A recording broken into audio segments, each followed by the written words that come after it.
Welcome back to the Transform Your Mind to Transform Your Life radio, podcast, and television show. I'm your host, life coach Myrna Young, and sitting in the guest chair today is Dennis Ventrano, divorce and family law attorney.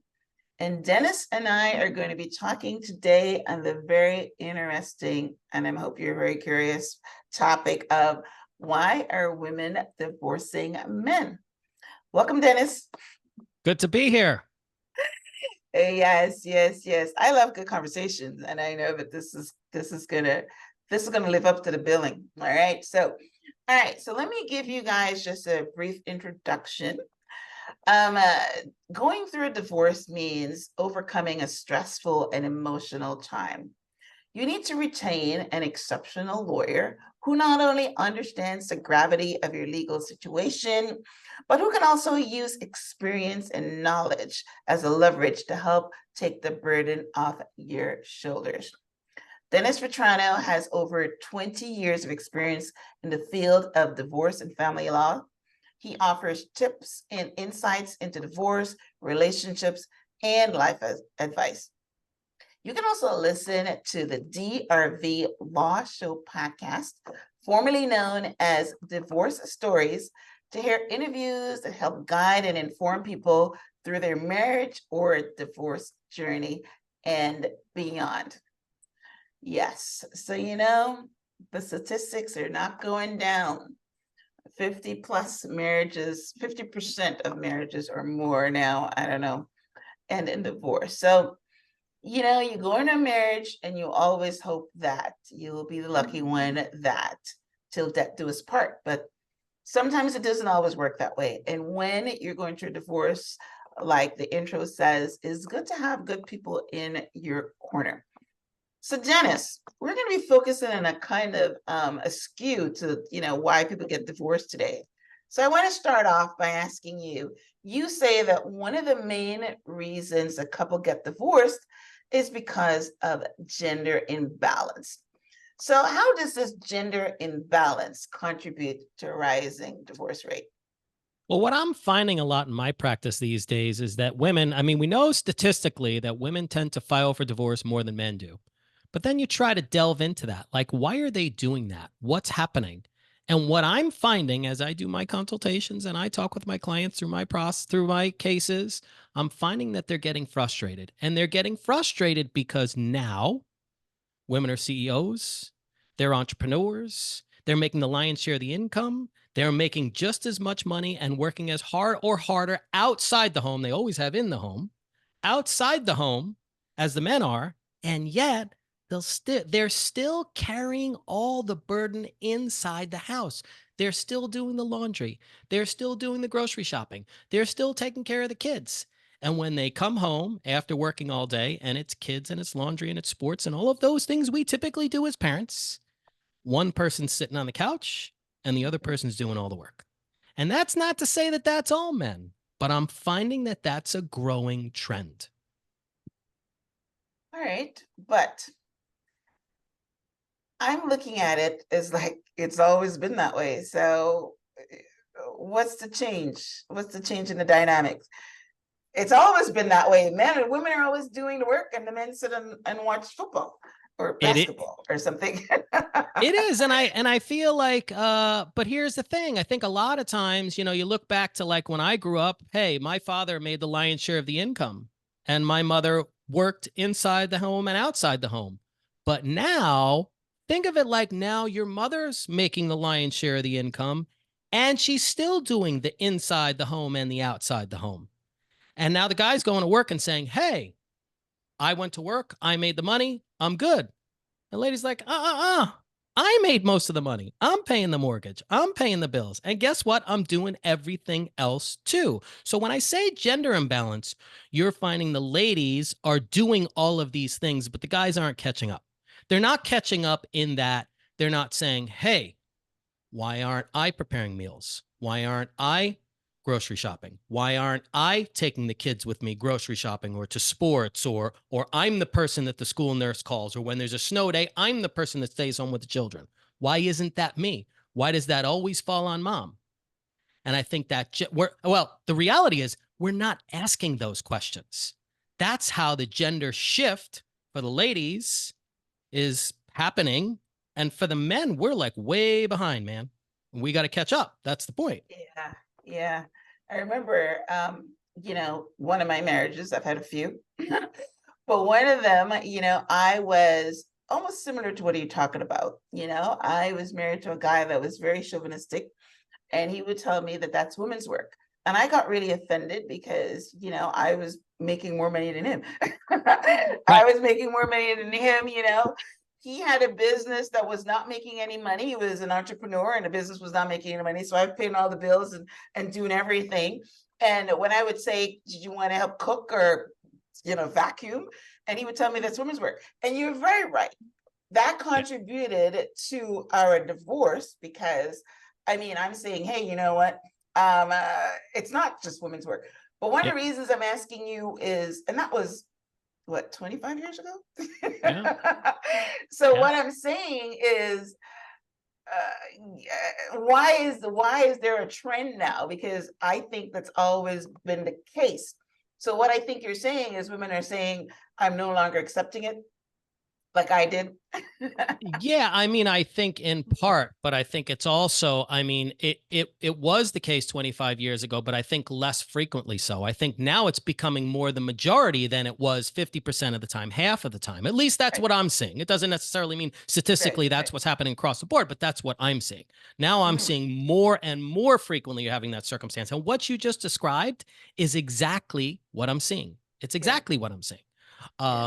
And it's funny because now I have two kids of my own, right? I have a 7, soon to be 8, and an 8, soon to be 9-year-old, boy and girl. And now Mhm. I want my boy to know that, yeah, daddy cooks, daddy takes care of us, daddy Yeah, does the lion's share of the laundry, yeah, daddy does all of these things, and daddy works and runs his own company, but so does mommy. yeah, We yeah. both do all of those You're things. right. That is the message that we need to give to the kids because, like, you're right. Right, My husband told me, "Well, that's women's work," right, I grew up thinking it's women's work, but now I'm thinking, hey, you know what? I'm paying all the bills. I'm bringing in all the money. So maybe it shouldn't be women's work. I was just saying you need to contribute something. And if you're not contributing money, then you need to contribute by doing something in the house. So yeah. I get you.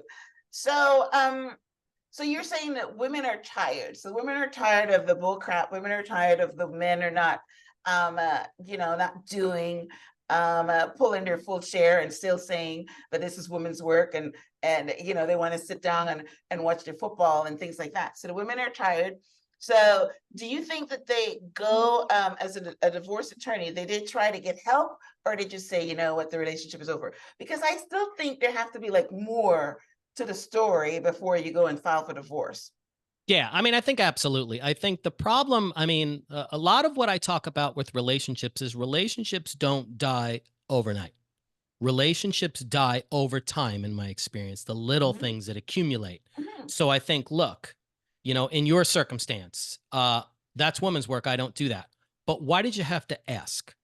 Why did you have to even ask? Is the point. So what happens with the ladies is, okay, I ask, and you get the it's women's work. And I ask, and well, it's ignored. And I ask, and I ask, and I ask, and I ask. And it gets to a point where, so what do you have now? You're trying to communicate. You're trying to having meaningful conversation to improve the relationship, affect change in the relationship, and it's being ignored, and they're not listening, and then you feel like you're not heard. And what happens there is now you develop this level of, I don't want to say animosity, but you're resentful. Okay, yeah, now I'm killing it, and now I'm reaching out. Not the starting point where you should have noticed. You should have said, "Hey, she's worked all day. There's a pile of laundry. Why the hell didn't I get on it? Why did I wait till she had to ask?" mhm, But now you're asking and it's being ignored or it's being rebuked. yeah, So now then it's the resentment, then it's the anger, then it's like and this takes place over time. So I do think relationships, many of them that end up in divorce could have been workable if we rewind, had, mhm, listened. Let's say, guys, let's say take your example, your situation as an example. If he had mhm, listened, if he had been more in tune with your feelings, if he had been more observant of your emotions, your situation, your life, what you're going through, be in tune with your partner.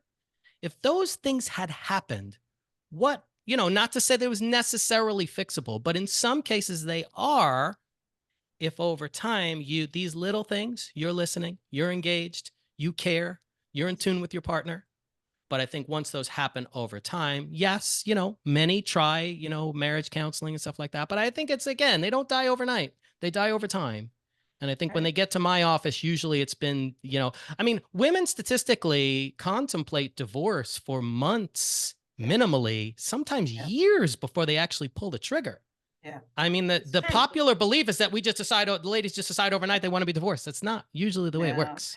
We are long suffering. That's a good word. We're long Indeed. suffering, which is basically why I said, mine, that was the reason the marriage deteriorated, but that was not the reason I pulled the plug. Right. So Ray. That's a very good point. And Yes. people don't realize that. So Mhm. you have many reasons why it deteriorated, but the actual pulling of the plug at the end Right. sometimes can be something relatively innocuous, because just like the last straw, you're like, oh my Right. God, I've had it. Just like I can't anymore. Yeah, yeah, it's true. And in my country, we say something, the straw that broke the camel's back, something Yep. insignificant. But, Yep. you're so saturated with all the other things that you're not getting that it broke your camel's back. So, Yep. yeah, this is a good conversation to have, because what I find is that, like you were talking about conditioning your son from early.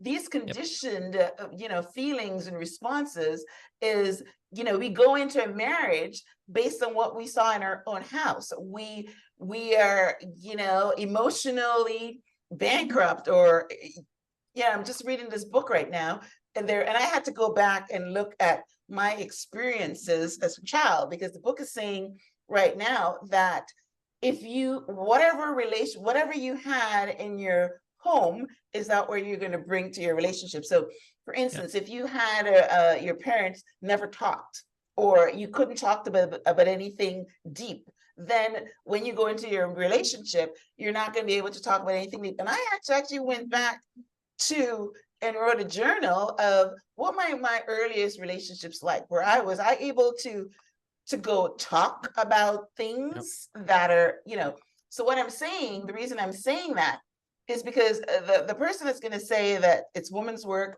or the man is not going to do any work, and the woman that feels that she's got to do all the work, these are all conditions. We've been conditioned, throughout society, or in our culture, and some cultures are more than some, that is the norm. So Yep. yes, one of the questions I have here is, you talk about what actions can men take to be more emotionally supportive, because yes, they have to do the work to bridge the gap. Yep. And listen, I think sometimes it's as simple as just being, it starts with caring enough. Let's say that. You have to care enough about your partner to be concerned about their feelings and be Yeah, in tune. Like when my wife comes in, at the end of the day, and she looks like she has an expression on her face, like she's upset or she's frustrated or she's angry, I will ask, you look like you're upset. Is there something you want to talk about? Or if she looks like she's stressed out trying to get stuff done, I'll say, hold on, wait a second. Is there something I can help with? Is there something so it starts with caring enough, and mhm, then being in tune enough with your partner to be able to judge these emotions. I mean, look, I just did a piece about what questions you can ask your spouse going into the new year to help improve your relationship. But the funny part about that interview is it's not so much about what you can ask, it's about what you can see and hear if you care enough and you're listening well enough to mhm. know what to do so they don't have to ask. Do we have a crystal ball? No, but at least we can be in tune with them enough to kind of read them a little bit and care enough to then ask, can I help? It looks like you're stressed out. This is something you want to talk about. Yeah, yeah. That is very true. Yeah, it all calls it definitely caring, because I mean, if you know your wife is worked all day long and she had to go pick the kid up from the daycare, and then she's coming home and she's got to cook and clean and do the laundry and all that, Right. and you don't care, you just sit there wondering, where's my dinner? That's what my husband Right. used to say, where's my dinner? Or even this, when they do something that you know you couldn't get to and they pick up the slack, it's two little words you can say. Thank you. Yeah. It makes them feel valued and appreciated and seen. Yeah. Yeah. Even when you can't get to it, they understand you're appreciative that they're picking up the slack for you. And then presumably there's an exchange of that. At times you pick up the slack. That's the point. Right. Yeah. Yeah. So yeah, so that's awesome. All right. So great conversation. So that's where the gender inequality comes in. But you're saying that's one of the main problems. Is there another one that you want to discuss as far as what's happening in marriages? I mean, look, you're going to get those basic garden variety of like everyday sort of situations of, abuse, addiction. Those are main driving forces behind divorce. And look, they are what they Mhm. are. They're always going to be there. They're, they motivate divorces, and probably those are relationships. Not probably, you should get out of those relationships, right? If you're on the Right. other end of that. Okay. Right. And then obviously money problems, yes. And then there are Yeah. Big one. other Right. problems with, like religion and view of the world and stuff like that. I mean, relationships are very complex. So I Yeah. think the ones that are workable that ultimately fail, I think fail over time in little pieces. I Hmm. think affairs and addiction, you can, they are what they are. But I think things like, philosophical viewpoints that are different, religious perspectives that are different, money problems, those I think are are part and parcel of choosing well. Okay. I think a lot of times, I've heard a piece just recently where they said, we spend X amount of time evaluating what new car we're going to buy. And yet, when we meet the person we're going to date or prospectively Yeah. marry or have kids with, Yeah. we don't analyze it in the way that we should. It's not as analytical, and maybe it needs to be not, what happened to romance or what happened to love at first sight? I get it, believe me. Yeah. But I think you want to have the choosing with your head, as part of your motivating factor when you're choosing somebody you want to be with, because we change so much over time throughout our Hmm. lives. But if you're on the same page with core values, I Right. think you want to just grow in parallel, right? Yes. You're going to grow and change, but you're going to grow in parallel. Yes. That's absolutely very true. I mean, sometimes you're in a relationship and you're already married, and people they're not even talked about how many kids they want or if they want kids. You're Right. very right. I actually, I actually have heard that when yeah, everybody goes with their emotion and the look and maybe if he's got a job or the big things, right? Right. But they don't go into it like an interview. And I've heard that before, Right. that maybe by the third date, you should interview the person like it's a job, right? Where Right. because a lot of times there's a line in the sand that you don't want to go forward to. But yeah, it's yeah, we're culture again. We always lead by our emotions and how the person makes us feel. And yeah, Yep. 5 minutes into it, you recognize that that yeah, you've got totally different values and totally Yep. different viewpoints and things, and then the argument starts, and then the little pieces, you're right, affect you, and then the pieces come to a string, and then finally you're saying, I'm out of here, right? So Yep. yes, yes, that's why the 50% number, that's exactly what happens, right? Yep. Yep. So yeah, so as an attorney, I understand that you have some strategies and couples can use to recalibrate the relationship. You want to talk about some of those? Yeah. I mean, I think, it's funny. That was the next thing I was going to go into, just naturally. It's funny because I think, look, the first piece is always has to be listening, and it has to be in tune with your partner and caring enough to ask about them. Um, but I think because we're human beings and because we're constantly changing, Yeah, obviously you want to choose well at the outset, right. but you need to consistently be in tune with your partner. So again, listening, observing, caring enough, and then reacquainting yourself with them over time, over and over and over and over again. You're not going to have the same relationship at 25 with them as you had at 18. You're not going to have the same relationship with them at 35 as you have at 45, and one children or one child or two kids or multiple homes or responsibilities. Your relationship and the dynamics of it will evolve over time. So keep rediscovering your partner, keep rediscovering yourself. I think in life, we don't consistently go through a level of self evaluation, just reevaluating who we are, and where we're going. I think if we do those sorts of things with ourselves, we come to know ourselves better as we're constantly changing. And if you're doing that with your partner as well, you come to know them better. So one of the examples I use is like, hey, ask your partner what would be a perfect date night. Then they say, that sounds corny.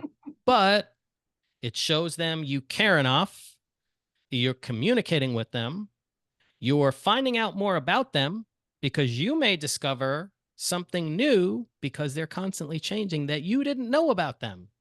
That maybe for them, a date night is, go for a hike and have a picnic in the woods. That might be the perfect date night to them.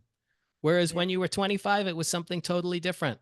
So I Yeah. think because we're constantly changing, keep caring enough, keep communicating enough, listening to enough to re-engage, rediscover your partner and your relationship as it evolves.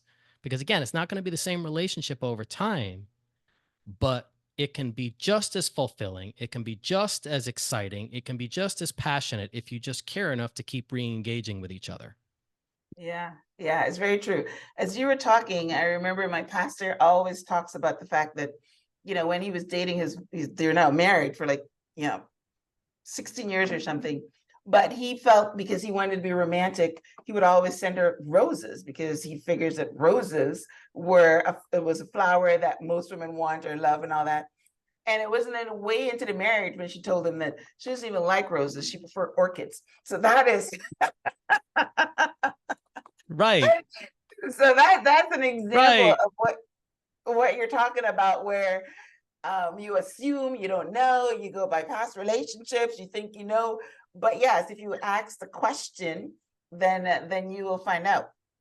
And it's But I want funny to. because let me share one other piece with you. I have Mhm. a funny story about that, because the last time I shouldn't say the last time, maybe about 2 or 3 times ago that I bought my wife flowers. I picked out a hand picked each flower to go into the vase, and it wasn't a huge arrangement, just a handful of like well chosen flowers. And she said, "Oh, these are my favorite. I love these. I love those. I love that." Like, yeah, I know. I know, because I've heard you mention it before and I Beautiful. listened. So you'd be surprised if you just like, like the saying is, you have Yeah. one mouth and two ears, right? So just like be observant and listen. Yeah. Yeah, that is beautiful. But I also want to circle back because I'm in this space of, personal growth and coaching and self-improvement. And I find that what you're talking about, where the man is listening, or even the women, we're not leaving them out, but I find that the couples get into this thing where they don't really pay attention to each other.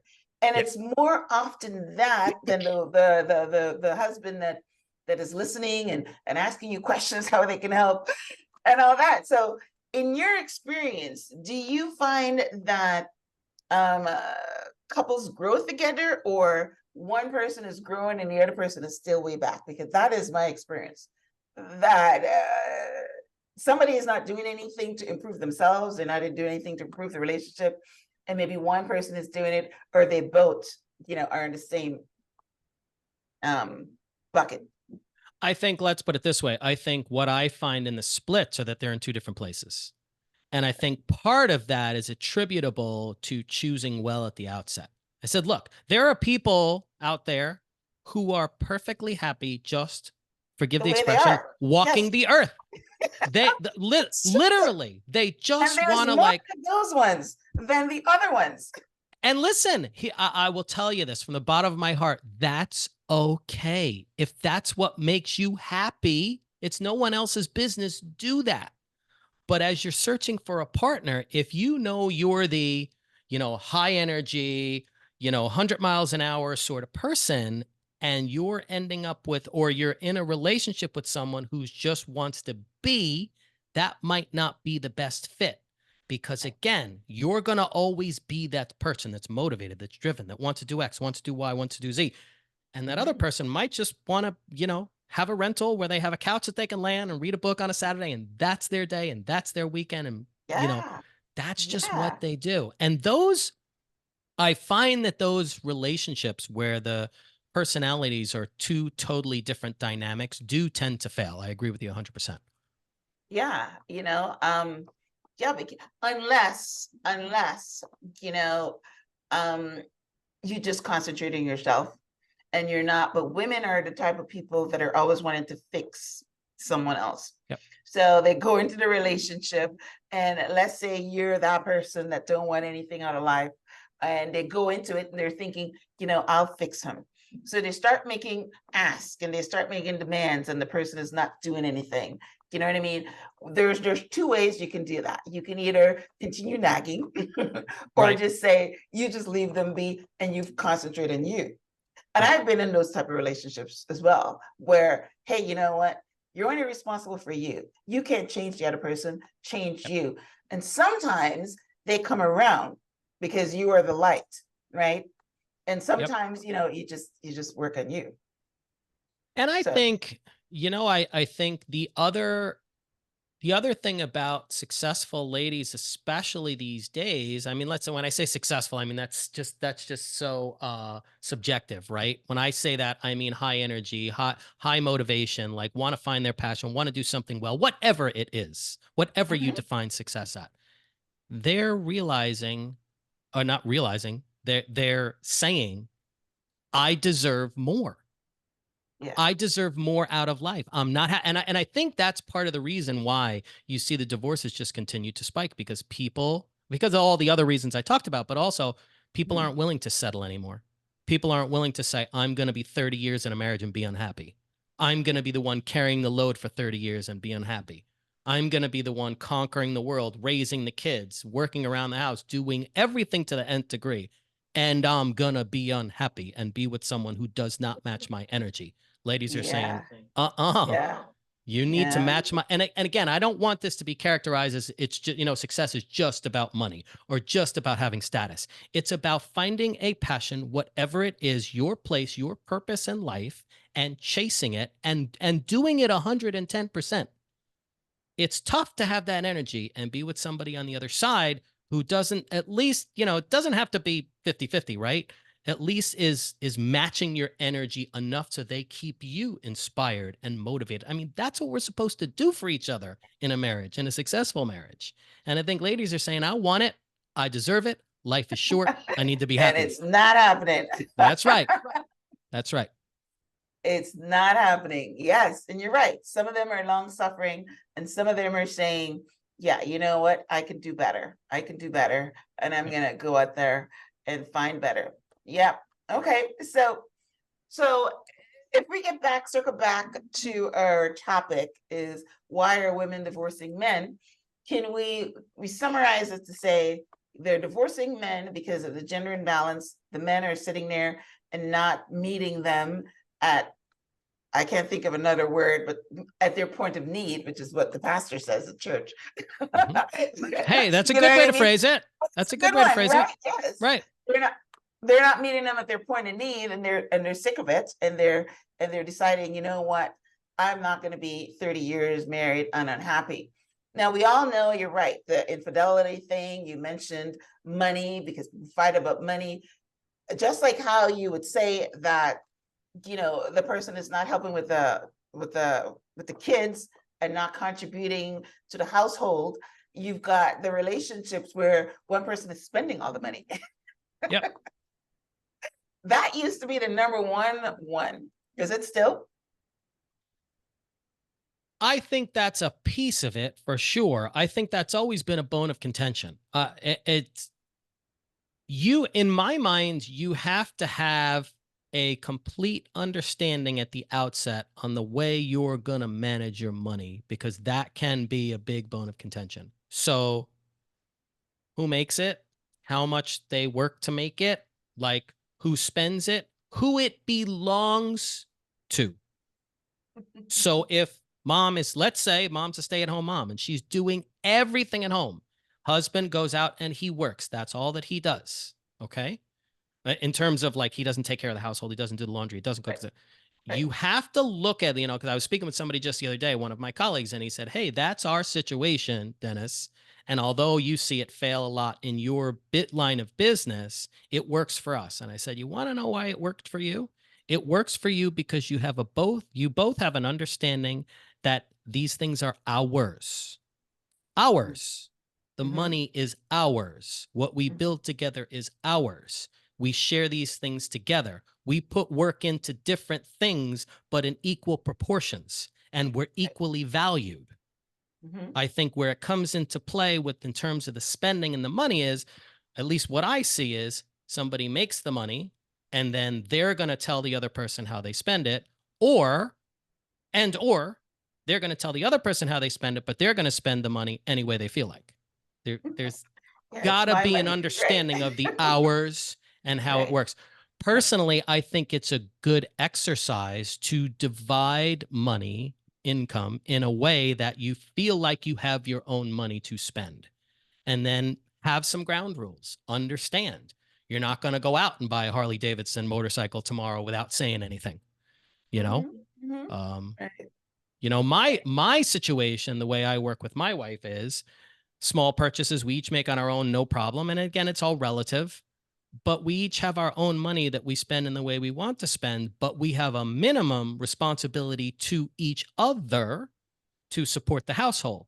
So there would never be a circumstance where one of us would be spending money and not supporting the household first. And that means kids, and that means mortgages, and that means cars, and that means all the stuff that we have for our life.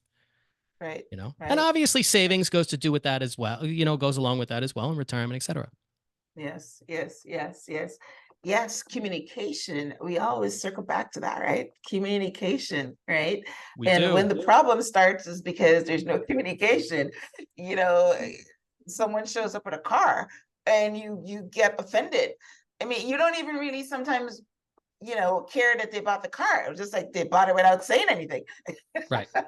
Right. And I think, again, I I've think had that it's, experience. you have to remember it's so important for your partner to feel heard by you, valued by you, and seen by you. Yes, So when you go out and do something major without talking to them, you kind of lose those things. yes. I They know want it. They exactly don't want what to you're feel saying. like they're standing there like a Right, bystander.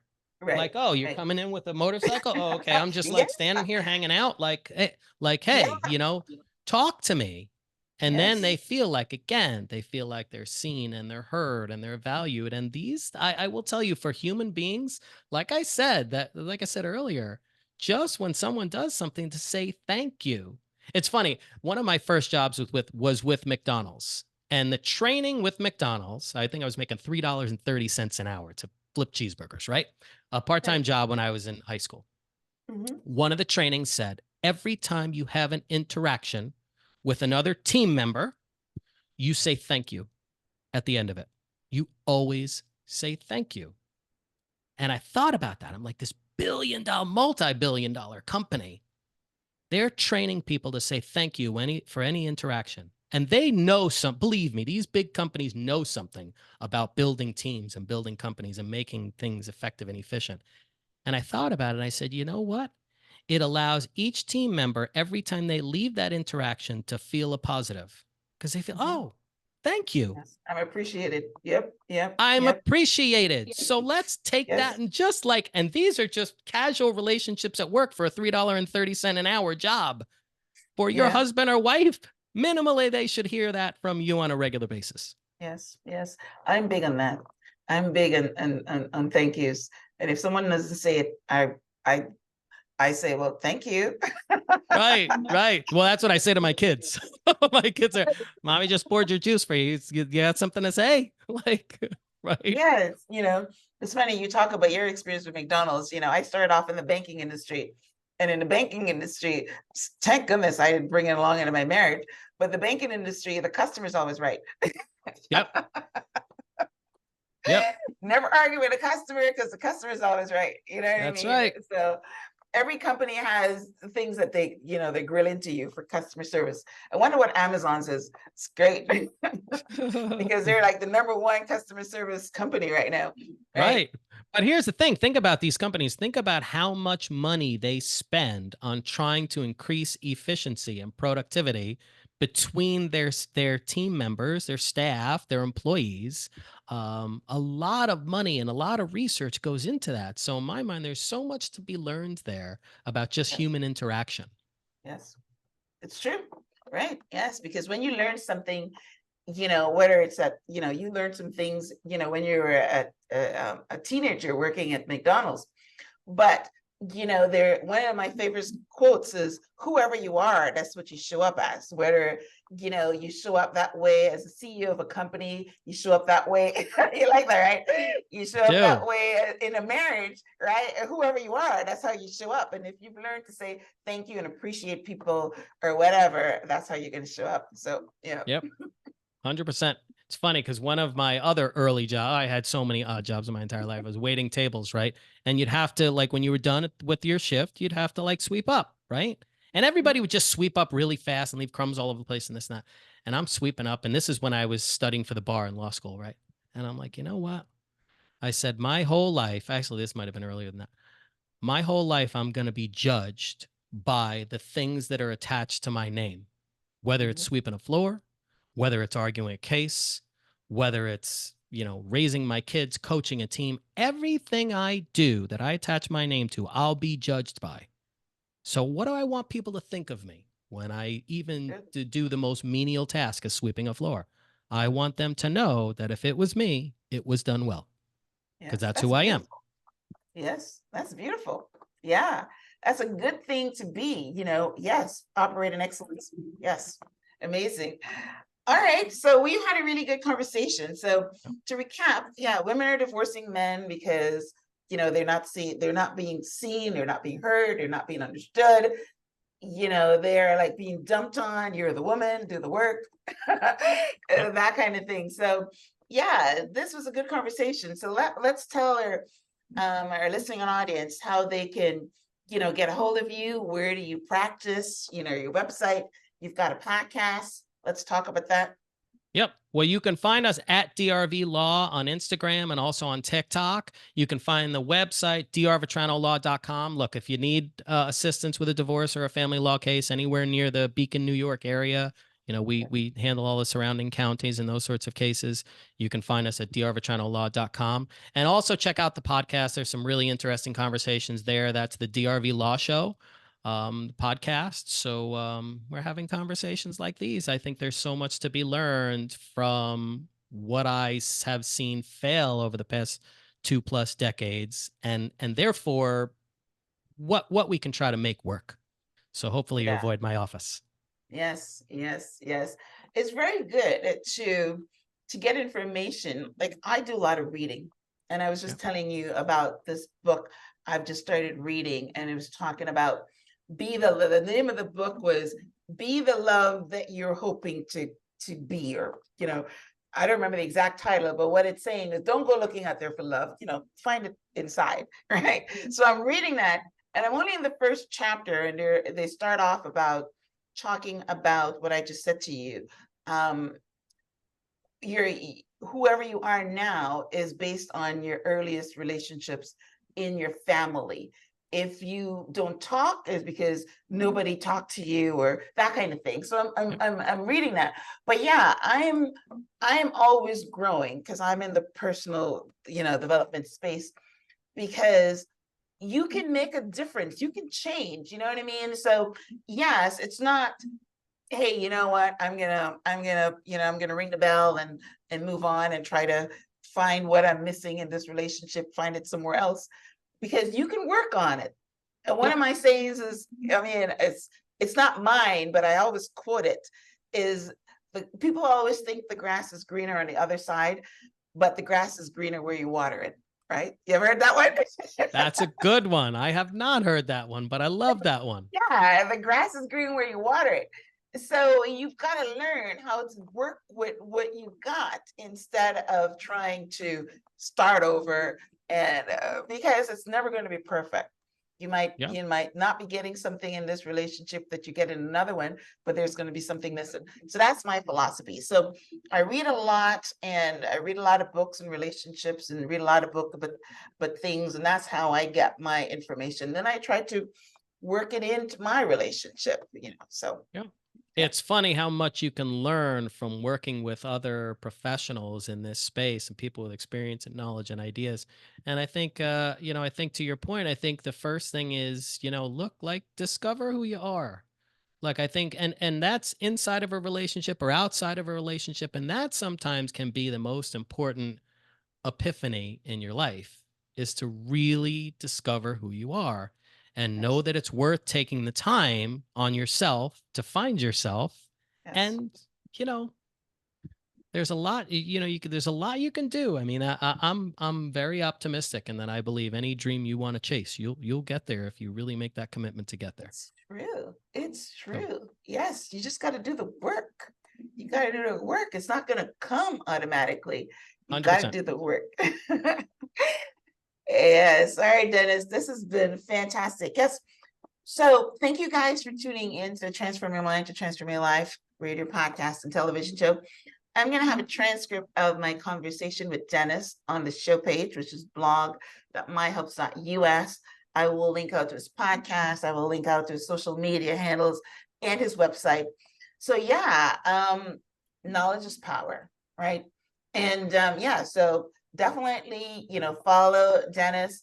You don't have to be going through a divorce, but if you're in a relationship and you don't want to get there, there's things that you can learn. There's always ways to improve your relationship.